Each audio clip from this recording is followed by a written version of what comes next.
நதி என்றால் நுரையுண்டு, வாழ்வென்றால் குறையுண்டு.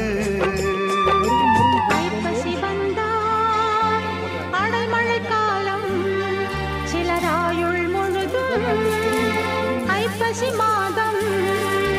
கடவுளும் நீயும் ஒரு தாய் பிள்ளை, இருவரும் தனிமரம் தானே. அவனுக்கும் உனக்கும் அன்னை இல்லை, அதனால் ஓரினம் தானே.